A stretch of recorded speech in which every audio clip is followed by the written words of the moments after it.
You're watching I'm a Farmer. Imagine one day you wake up and you decide, nah, this job is not working for me.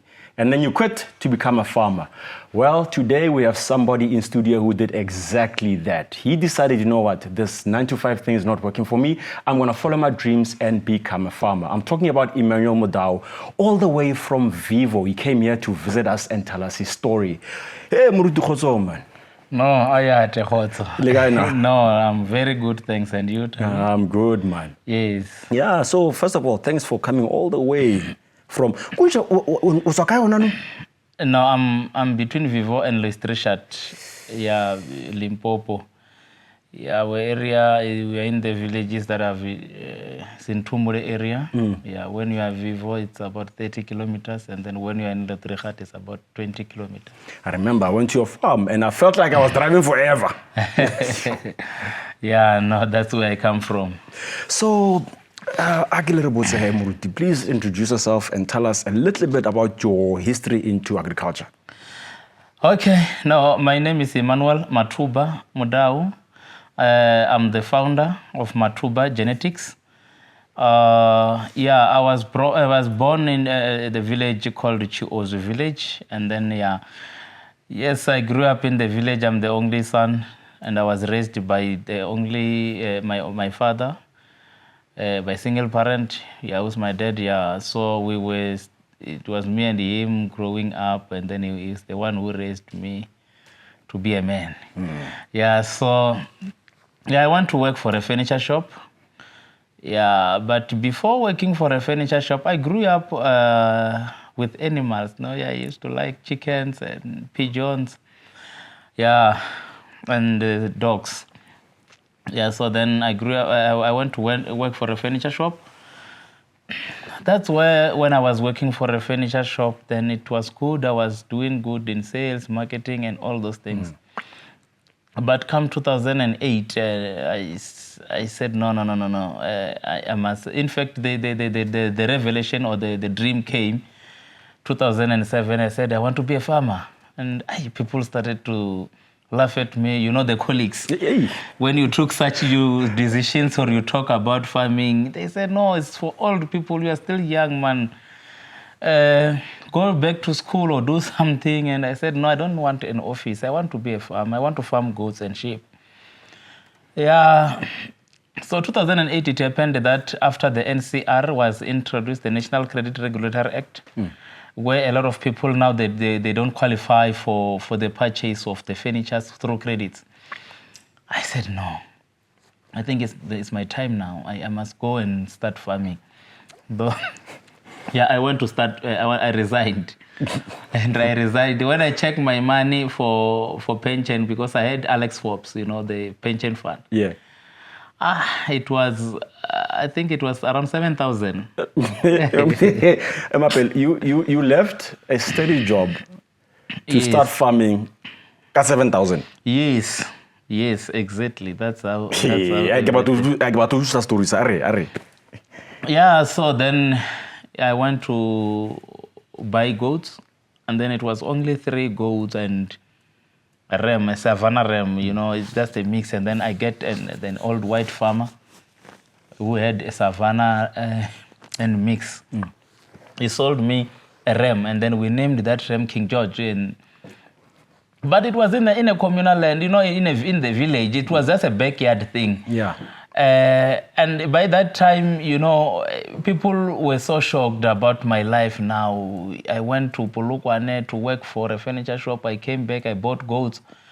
It was something that is very old-fashioned, looking at my age. But my dad and my wife, they supported me a lot on that dream. So it happened that the other day, one of my dad's colleagues had sheep. So he wanted to sell all his sheep. So those sheep were door pairs. So he said, no, I saw your son, he's got some goats there. Can I take this sheep here because we are moving to your place so that you can sell them over December? And then we agreed on that. We sold those sheep, and then some were not sold. And then on the process of selling those sheep, some they were lambing. You see, because they came pregnant. And then they wanted to move to Stoffbeck. He said, no, I don't want those sheep. So he asked me to choose. Either I must get commission of what I've sold, or I take the sheep, I will sell them and get commission. I said, no, take all the money, and then I will take what is left. The sheep, yeah. That's how everything started now. I had sheep and goats now. Yeah, it was not easy because challenges, obviously. Yeah, so let's talk about some of those challenges then now that we get to there. So now you have all these goats and you have sheep, and you are where? In Limpopo right now, ne? Kwalona. Yes. Yeah, so let's talk about some of the challenges there. Were these animals actually suited for that climate? Not. Yeah, the goats. I can say the goats were, because they are from the very same environment. But even the sheep, they were good. But the challenge is they are not right for the area. But already they have adapted. You see, because remember, when the animals adapt to your area, does not necessarily mean that they are suitable for that area. You can have animals for 10 years and not make money, but they are not dying, they have adapted. But when they are not in a good production, actually, you always have challenges. You cannot say you've got animals where you are always injecting them. You see, that's why I'm saying not all animals belongs to you. Some animals, they are forced to adapt with nature. And nature doesn't want them, they're selecting them out, but because of medication and some helps, you are forcing them to go out with your nature. So we had dopers, and then they were not good for our environment. Because always when they lamp, we had to inject, vaccinate, all those things. So because I was not getting enough income, I didn't have good money to buy all the medications. So I decided, no, I must sell them and exchange or do some exchange. So fortunately enough, I got another guy. He took all of them and then he gave me some paddy mix. Yeah, because then I was struggling with the mortality of the lambs. The mothers were not dying, because they've already adapted to the area. But the lambs, and the lambs are money, they were always dying. Yeah. So that's the point I want to get into now. So you said this guy sold you some paddy mix. Ne? Yes. But how was that? Were those bankable animals, or you just had them in jail? Yeah, no, I just had them, but that time it was passion. I was so passionate about goat and sheep farming. The issue of income, business part of it was not there yet. What I wanted was to own livestock, just to have animals, and then to farm, to follow my dream and my vision. I didn't even see if it was profitable or not, because by that time it was just farming. So here you are now. You've got all these animals.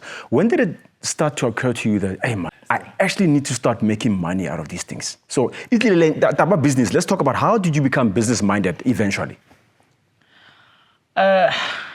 It came somewhere around 2010. Somewhere around 2010, that's why I started to realize that, no man, a lot of people are coming to me looking for goats, looking for sheep. Some, they want referrals. So I said, no, I cannot always refer people to say, no, go and buy there, go and buy there. Maybe this is my opportunity to make money out of this thing. Then, yeah, we started to make it a business now, full business, to say, no, we sell animals. But, due to the experience of the sales, marketing, and the product knowledge from the furniture shop where I grew up, I had to convert the experience from selling the furnitures, marketing the furnitures, doing the product knowledge. Because one thing about me is I prefer to know what I'm selling.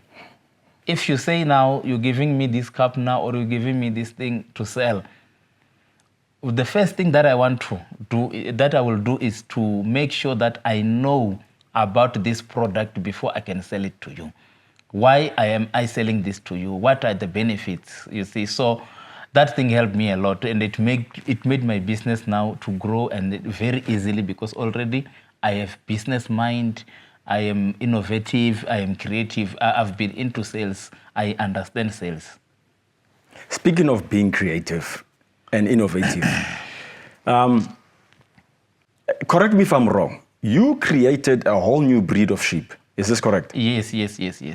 Okay, let me repeat that statement. You created a breed of sheep that did not exist, and you created it. Yes. Okay, so tell me about this. How was that process, and what is it called?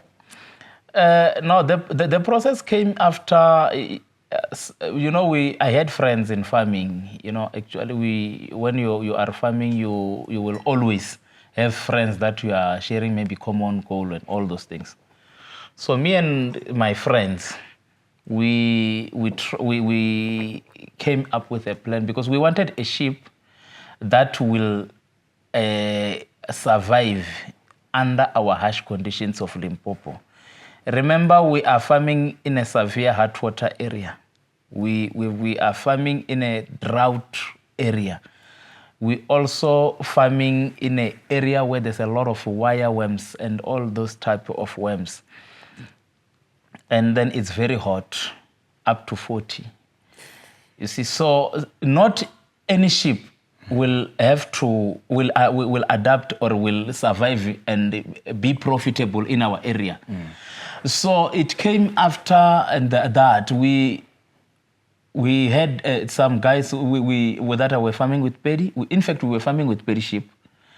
And then the Peri sheep is a very good sheep. I mean, in Africa, a Peri sheep, it's a top class sheep. Why am I saying that? A Peri sheep survives any condition. They are very fertile. It's a very fertile sheep. It's an African sheep. It's an indigenous sheep. And then when we were doing some of the research of the Peri sheep before we breed the Bosvelder sheep, we went to Sikukune, where the Peri sheep originates. There you get a Peri sheep on top of the mountains. They are surviving without one antibiotic, without one vaccine. Those farmers there, the old farmers, and then they will tell you, we don't know that what you are talking about. We rather, if we see something, we just take the alu, you see, and then we put in the water. And then it's to us as farmers, we say, really? Yes. No, we don't know all those things. So those are the traits we wanted as farmers, to come up with a sheep that will be a profitable sheep. Because you are not a farmer, your animals make you a farmer. You can have whatever you can have, but if your animals does not look good, if your animals is not 100%, you are not a farmer. So we are sitting here today, we are talking nicely, and then having all those things, and then getting praise from people because of the sheep. So we took the Peri sheep, and then we said no. We tried to mix with the meat masters and all those things. It didn't work. Ne? Because when you are a group of people, some will come with an idea, and then some will come with this idea, and then this one will come with another idea. So by then it was me, it was Velelem, Tevi, Scott, Atherstone, and then Rudette Nell, and then it was also Theo Wolfman and others. Then we tried, ne? And then I had a ram that I called Longreach. It was a Dorper Van Roy cross. And then others also, they had their other crosses. So we said, no, it's fine. The Peri sheep is good. It's a very nice sheep. But now there are some traits that we want. Like now we need the meat carcass. The Peri sheep can be a very good sheep, but it cannot have everything. You see? And then we needed a very good udder. We needed some qualities on those things around that. That's where we introduced a Van Roy, and then we introduced a Dorper sheep. It was then 50% on a Peri, and then 25% Dorper, 25% Van Roy. But a breeder is like a baker. A bakery, when you go to any bakery that they bake scones, they bake bread, né? In that scones, when they want to bake, they will have a end product in mind, but they need to have maybe certain things: eggs, milk, flour, maybe yeast. But at the end of the day, they put those things together. When you eat that scones, the end product, you can't taste egg, you can't taste milk. It has a different taste, but it was not made of one thing. It is different thing. That's a Bosveldership. In the Bosveldership, there are so many traits that we have put in there. We've got the Dorper traits, we've got the Van Roy traits, we've got the Perry traits. So they are combined together to make that sheep very special sheep. And that sheep is making money, good money. Why? Because it doesn't have a lot of things to do. I don't know when last did we inject that sheep. Yeah? We don't vaccinate our sheep. I'm talking about myself, no? Okay, yeah, because you we don't have a vaccination program. Our sheep are out in the bush. We do dip our sheep. Yeah, of course. You know, but like now there's no rain, there's nothing, we can't dip them. But once we've started to have a lot of rains, there's a lot of ticks, then we can dip them there and there. We get one sheep maybe that is sick or something, then we inject it. We focus on the ones that are not good, that are sick. But after injecting that sheep, we mark that sheep and then we must sell that thing out, because that's not the genetics that we want. Because we focus on genetics and we're trying to build something that is very strong, that will make a lot of money without us putting a lot of money. Because then it's fine with the drought now, we need to supplement.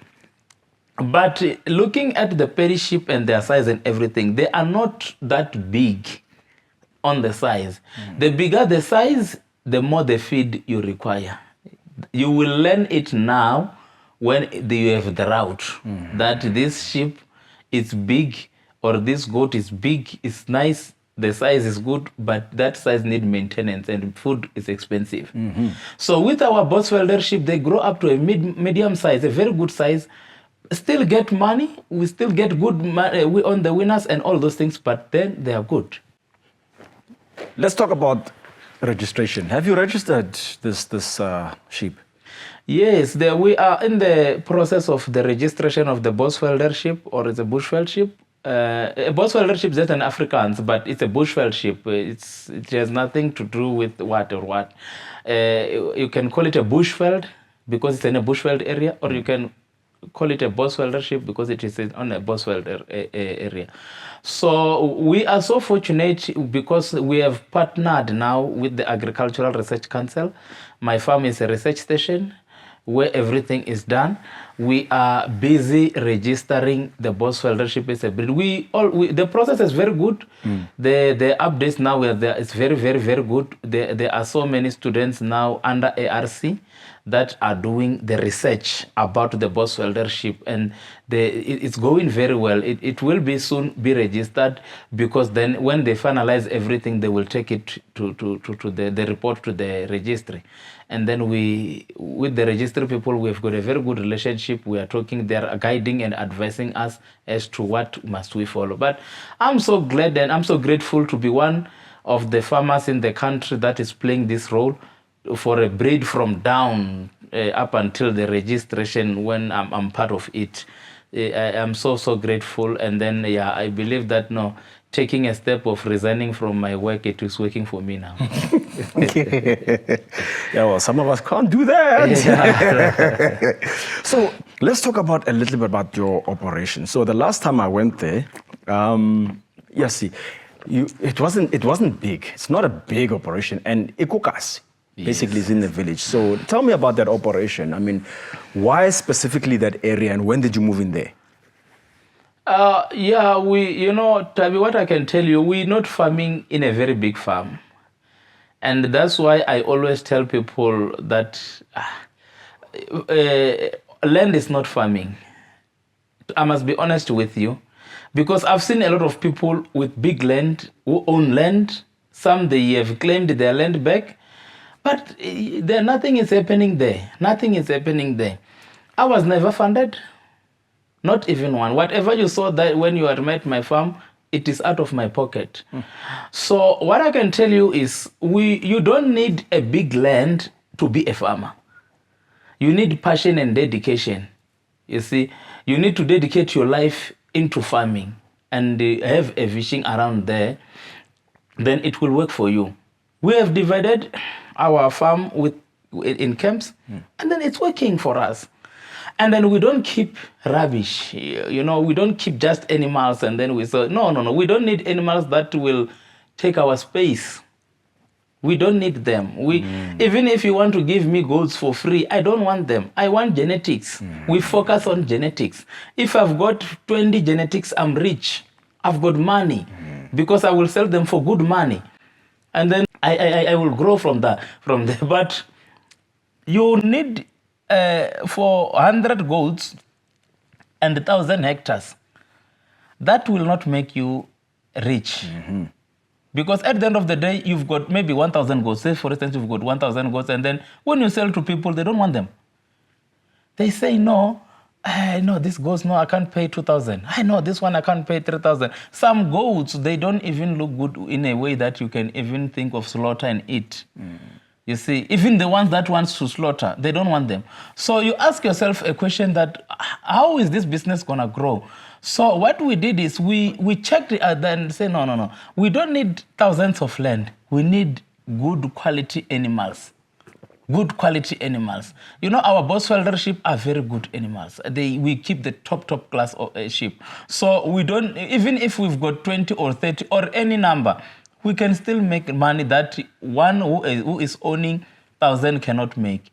I sold some of the rams out of the farm for 20,000 up to 30,000 out of the farm. The Bosvelder sheep rams. We had Simba ram, and then he went for 25,000. I sold some of Long Rich Sun from 15,000 to 20,000. So, and I need only maybe 15 hectares or so to keep the rams. They come back, we give them supplement, and then during the day we send them to the camp. And then they come back, and then that's all. But when people come, they see quality animals, and then they buy them. So we focus on the genetics. That's all. We don't need anything big. I don't need thousands of hectares because I won't even do anything about them, because maybe I will use half or so. So, but in the way I'm doing my farming, I think my farm is suitable, it's good for me, and it's working for me. I love the fact that you're not like the rest of us, where size matters to all of us. You utilize what you have effectively. Do you understand? Speaking of utilizing things effectively, hey, Muna, there's a lot of pigeons and chickens running around your farm. What are they there for? Tabi, I will remind you something. When I first won all these awards, I had chickens at my back. I was staying in a 2-room house. At the back of my 2-room house, my dad was sleeping in this room. I was using this one, and my wife. We had a lot of chickens at the backyard. We had goats. But I want to tell you something. You will have to agree with me when I say having big farm cannot make you a farm. I won some of the best Limpopo backyard awards just at the backyard of my farm. Sort of my in the stand. So there was no need. The reason why we had to grab is because we were winning awards of backyard with chickens, pigeons, and some goats and sheep that were in the backyard. It was just mixed up and everything there. It was not even nice to visit me by that time because it was just mixed up in there. But we were farming in a very small space, but because we had passion and dedication on that thing. And then we won the awards, and then we get money, and then we moved to at least a better space. And then we also won the awards. The last award that we won, it was 2019. That was the last one. So all these years, I was winning awards. But there were so many people who had a lot of animals by that time, but they were not winning because their animals, they were not even suitable for showing people. They were not good. So Those chickens, I grew up with them. And then we also breed chickens. We breeding the vendor chickens and the Herero chickens. It's the first time I hear of any of these. I've seen them, but I didn't know they're called the vendor chickens and the Herero chickens. It's everybody hard body. Are they the same thing? No. Okay, yeah, let's just make that clear. Okay. Yeah, so now we breeding some of the nice chickens, the vendor chickens. But, you know, we breeding them for farm. They are farm owners, farm chickens. Ne? We get good eggs, and then they also look after the crawls, they pick the chicks from the animals, and all those things. We also breeding the Hereros from Namibia. So the Herero chickens, if you can check last time in Krugersdorp, I sold one for 1,100. Yeah, whoa. A1. Yes, for 1,100. And then in that auction, some of the sheep were sold for 1,200. And then my chicken for 1,100 and 1,050 rands also. A1 for Tao? Yes.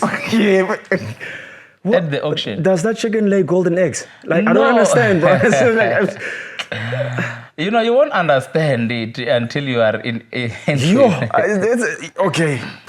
Sorry to interrupt, but just like, now I'll pay maybe 250 for whole. Now. Yes. No, it can even go up to whatever, because, you know, it's not something that you can for it to it's not those white ones that you see or the hard body that you see. So okay. we're talking about genetics. Okay. And that's my focus.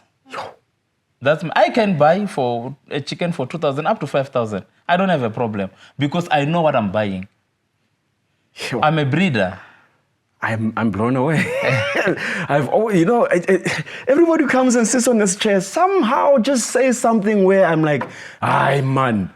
But yeah, well done. So it shows the importance of genetics. So how did you get into, I remember you said you grew up with chickens, but when did it say to you, no man, I need to look for a specific chicken? Did you even know about the Herero chicken back in the day? No, I didn't know about the Herero chickens, but I knew about chickens. And then it's easy for me to can turn anything into gold because I'm into this. I understand. You know, the only thing is knowledge to understand. And I must remind you this. I was never a farm worker. You understand? And I never being a farm manager. So whatever I talk, I'm talking about things that I taught myself. And in a very hard way, because somehow I was failing and maybe trying to give up and all those things.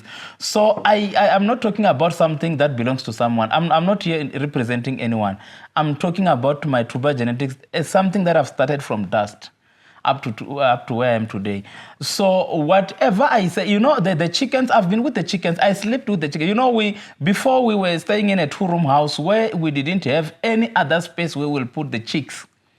So when my chickens lays, we had a box that will take the chicks in that box, and then we take them in where we're sleeping. The whole night, those chicks will be crying, and we were used to it. We were not even struggling to sleep because we were used to that noise. So we know chickens, we know sheep, we know goats. It's something that we do every day. When we talk about genetics and the traceability, we didn't go and read and come here. We're talking about something that we understand, something that is happening. When I talk about any disease, I am talking about something that I've experienced, that killed my animals, that I've injected against, and I know all the medications. So that's why I want to remind you that I was never a farm worker, and I'm not a farm worker. Whatever Mathuba Genetics is something that I've built myself, and I'm saying everything that is true and correct. You know, the last time I was at your farm, speaking of like you now building this thing from scratch and people taking you seriously and coming to buy from you, I don't know how many bakkies, because we were there for 2 days, stopped at your farm and brought animals. Yes. So let's talk about the market. Who do you sell to? You know, the market is very big now, but it's grace. It's grace of God, I must say. Because, you know, some other years we didn't even own cars and own a strong bakkie that we can do the deliveries. Cars that are coming to my farm is too much. People are coming to buy, And then we also delivering. The first week of this month that we are in October, we were in Kimberley. And then when we came back, we went to Port St. John in Eastern Cape. I drove 16 hours. To deliver? To deliver the animals. But, you know, the good thing about our animals, you know, the sheep, our genetics, spending 2 days, 3 days in the buggy, no water, no food. And they still survive. I came back there. Then I went to deliver some other animals on my way to the Nampo Alpha and Botterville. I spent the whole week there. Now as we speak, we're coming from KZN to deliver. So you can check that our marketing is very, very good. But what is good is it's not only marketing. It's the product that we are selling to people. Our animal speaks for themselves. You know, all the people that are buying from us are happy. You know, if they were not happy, they were not going to buy. And we understand as business that it's not every day that things will go well, but we attend to the situation. If ever somebody bought from us, we make sure that we give them mentorship. If they get any challenge, we attend to the challenge. Because the people that we are selling to, they're not like me. They don't have my experience. They don't have my knowledge. So we must help them. Speaking of mentorship, when I was there also, you were teaching or mentoring a whole lot of students. Are you still doing that? And also, why? Why is that your passion? Tabi, like I said, you know, when you didn't inherit something, you know where you come from. And you know how important are people. Because you have fought that thing. You know exactly that what is it to start something without knowledge. You understand that thing. So we are now accredited by AgriSeta to do the trainings. We have partners like your University of Limpopo, your TUT, the TVETs around Limpopo, your University of Venda. If you go now, just now to my farm, you will still get students from these universities that I've mentioned. And this year we were also blessed by a student from the Stellenbosch in Cape. So you can see that Mathuba Genetics is no longer about local. It's national. In fact, it's international because I've already now started a partnership with Lesotho. I was in Lesotho this year. I'm going back. We have started a partnership with another NPO where we're doing chickens there.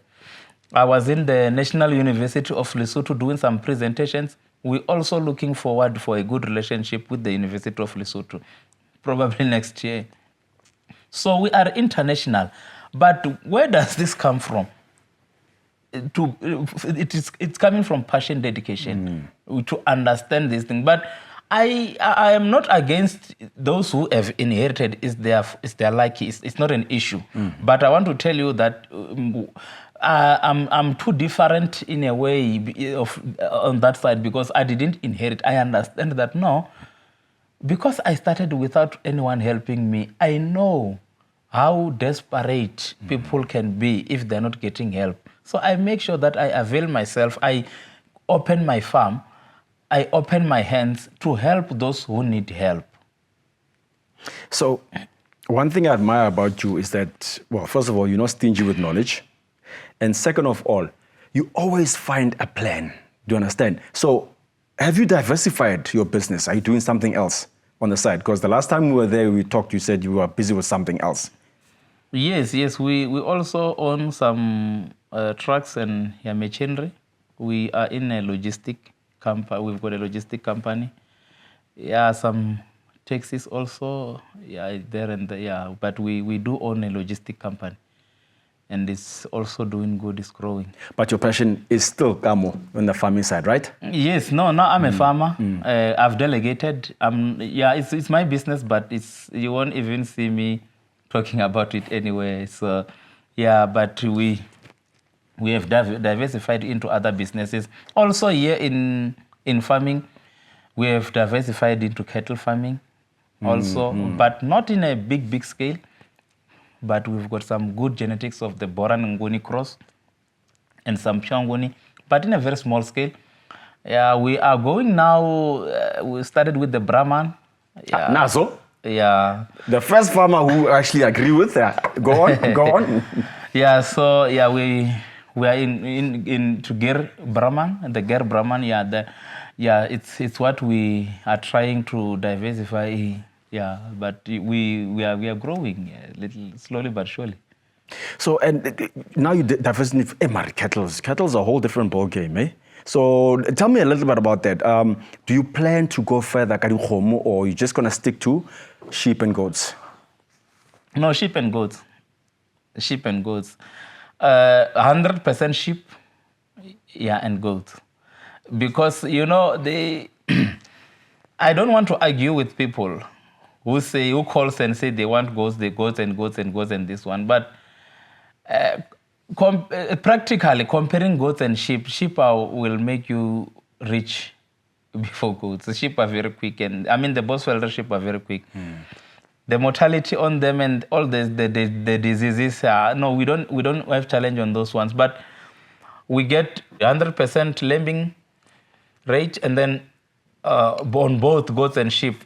But after, when you are going to win, you will get maybe 5% or 2% loss on the sheep. But on the goats, it will be too much. Yeah. You see, so...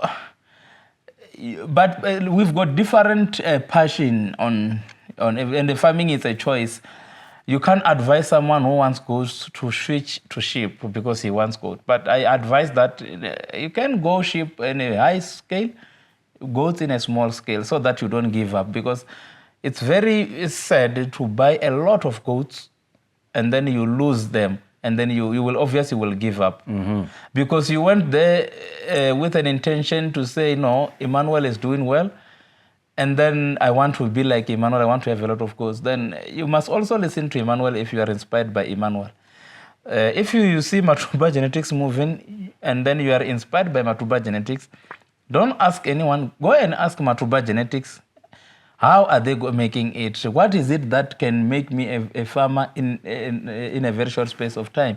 Yeah, and then we can go give you very good advices around that. Then you take it or you leave it. And lastly, I'm inspired, by the way, by Mathuba Genetics. And lastly, from you, Emmanuel, what is your parting words to a young man or lady who's sitting Kokasi, who's watching this or listening to it and wants to do what you do? What I can tell you, Tavi, is our youth in South Africa, they've got energy. And then, always when I go around, I don't criticize. I'm not against anything. I just analyze and analyze as a human being. The reason why I'm talking about energy on youth is I see a lot of youth going to party. They can spend the whole night in the tavern, and it's normal. There is nothing wrong. So my advice is, if they can convert that energy that they're spending there to farm goats and sheep, then they will be rich. We cannot talk about the youth of South Africa to say they're struggling. No, I don't see that. No one is suffering is jobless, and no one is struggling from hunger or anything that can spend a night partying. It's a myth. It can't happen. So we must we must be strict when we say something. We must not be ashamed or scared to tell the truth. Our youth, they've got energy. They must just convert that energy into doing the right thing. Do you understand? So, because you cannot say, I don't have money to start farm with goats, but the very same person can go without money to the tavern and come back drunk. So whatever you want, you will have a plan. I didn't have money. I was not funded. But look where I am today. So to me, it's lie. Our youth, those who are passionate about farming, they must leave excuses and come to me and say, I want to start to farm. I will say, no, okay, it's fine, take 2 goats and go and farm. You see, so they must go to relevant people who can help them and convert that energy, because the energy is too much. You can see on social media, the energy is there. It's too much. It is just used in a wrong things that will not benefit them. Somebody who can spend the whole night dancing cannot. It's not easy that he can farm with goats. I don't farm at night. I don't farm at night. It's only a few hours that I'm at the farm, and then 6 o'clock, 7 o'clock, I knock off. I'm going to sleep. But you want to say somebody who can dance the whole night cannot farm? It's impossible. That truth must be told. We're not saying they must not do that. I'm not against anything. But if you are asking me that question, and as a human being, I analyze. I see social media. I see everything. You see in the hood also. Yes. Okay. You see, I see everything that is happening. We do farmers' days. We invite them. They don't come. For free knowledge, they don't come. So what do you want to do? Do you want to blame government? No, we can't. So I'm strongly saying, let's convert the energy to do the right thing that will benefit us. I feel guilty now because I like dancing. But anyway. No, it's not wrong. It's not wrong. Of course. I'm just pulling your leg. So I forgot to ask you one important thing. You farm basically kokasi. Have you ever had any of your animals stolen? Or how's the situation there?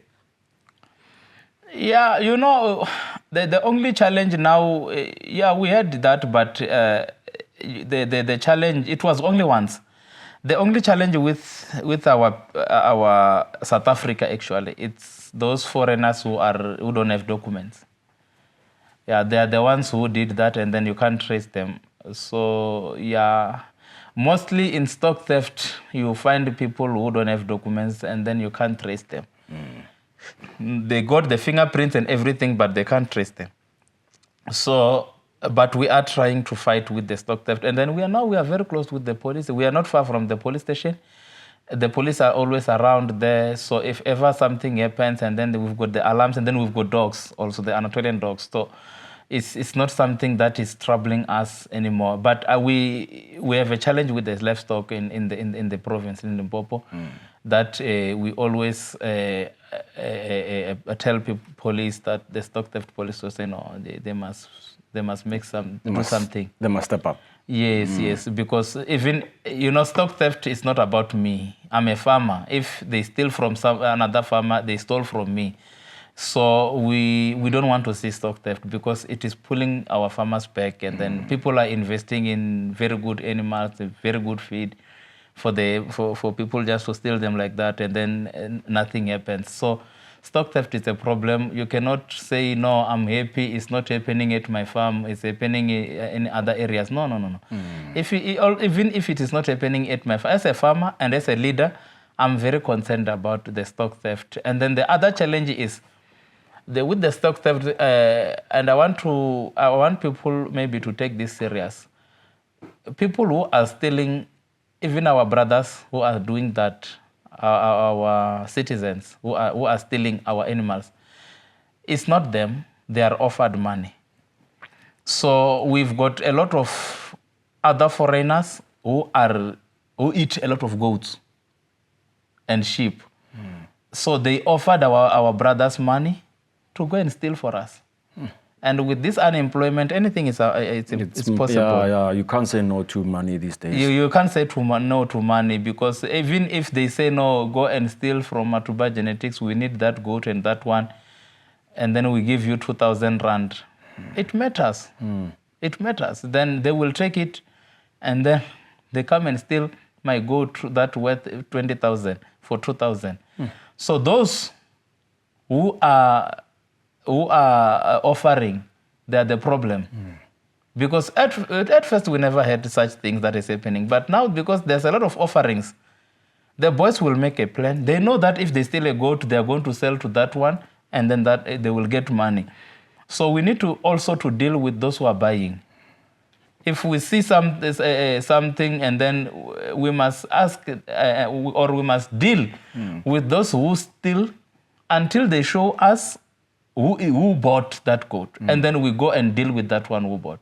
Because otherwise, if we are not dealing with the people who are buying or offering money to these boys, we won't stop stock theft. Always there will be offerings and then there will be theft. Basically, the problem is the demand. It's not the person who's committing the crime, it's the demand, the person who's demanding that animal. Yes.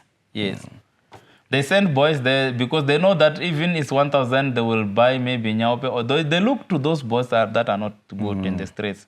And then they offer them money to say no. And then those ones, they just need a little bit to buy maybe drugs or something. So we really need to work on those people who are offering these boys money, because they're not stealing it to eat at home. You know, if they were eating it at home, it was something else. But they're not doing that. They are stealing it because someone sent them and gave them money and then make a good offer to say, go and come back with a goat, I will give you so much. So that's the challenge with the stock theft. That's why always it is rising. Emmanuel, thank you so much for joining us here at Fama. Thank you so much for taking time out of your busy schedule to come and see us and to give us some knowledge. Yes. And also to inspire us. And Shem, you need to go home and rest, because I know you've been on the road. Yes.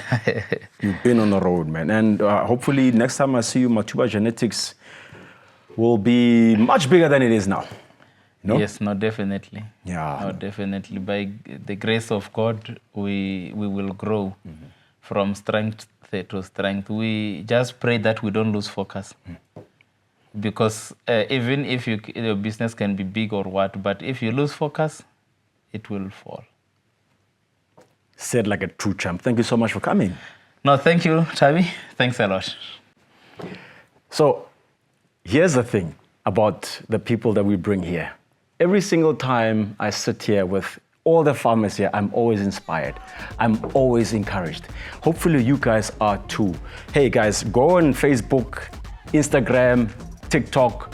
Please visit all our websites, guys, and click, subscribe, and also, by the way, go and look at Mathuba Genetics. They are also on platforms. Thank you for the DMs. Thank you for the WhatsApps. Thank you for all the emails, and keep on coming to Fama. Once again, thank you, and see you again next time.